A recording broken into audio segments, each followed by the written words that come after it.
1830 July മുതൽ November വരെ പരിശുദ്ധ അമ്മ ഫ്രാൻസിലുള്ള റ്യൂ ഡു ബാഗ് എന്ന് പറയുന്ന സ്ഥലത്ത് കാതറിൻ ലൊബേറെ എന്ന് പറയുന്ന ഒരു ഒരു സന്യാസിനിക്ക് പ്രത്യക്ഷപ്പെട്ട് ഒരു മെഡലിനെ കുറിച്ചുള്ള വിവരണങ്ങൾ നൽകി. വിശ്വാസത്തോടു കൂടി ഈ മെഡൽ ഉപയോഗിക്കുമ്പോൾ പരിശുദ്ധ അമ്മയുടെ പ്രത്യേകമായിട്ടുള്ള സംരക്ഷണം രൂപം കാണിച്ചിട്ട് അവളോട് ആവശ്യപ്പെടുകയാണ് ഈ മെഡൽ ധരിക്കുവാൻ.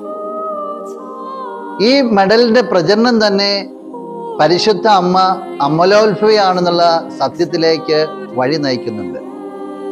അമലോത്ഭവമായ മാതാവേ, നിന്നിൽ അഭയം തേടുന്ന ഞങ്ങൾക്ക് വേണ്ടി നീ അപേക്ഷിക്കണമേ. വലിയൊരു പ്രാർത്ഥനയാണ് ഈ മെഡലിനുള്ളത്. ഈ മെഡൽ നമ്മൾ നിത്യേന ധരിക്കുന്നവരാണ്. എല്ലാ തരത്തിലുള്ള അപകടങ്ങളിൽ നിന്നും പിശാചിൻ്റെ സ്വാധീനങ്ങളിൽ നിന്നെല്ലാം സംരക്ഷണം നൽകുന്ന ഒരു മെഡൽ. പരിശുദ്ധ അമ്മയുടെ പ്രത്യേകമായിട്ടുള്ള പ്രൊട്ടക്ഷൻ ഇത് ധരിക്കുമ്പോൾ നമുക്ക് ചുറ്റും ഉണ്ടാകുകയാണ്. അമ്മ എപ്പോഴും മനുഷ്യമക്കളെ രക്ഷിക്കുവാനായിട്ട്, അവരെ ഉയർത്തുവാനായിട്ട്, പിശാചിൻ്റെ കെണിയിൽ നിന്ന് അവരെ സംരക്ഷിക്കുവാനായിട്ട്, ആത്യന്തികമായിട്ട് എല്ലാവരെയും പുത്രനിലേക്ക് ആകർഷിക്കുവാനായിട്ട് വെമ്പൽ കൊള്ളുകയാണ്.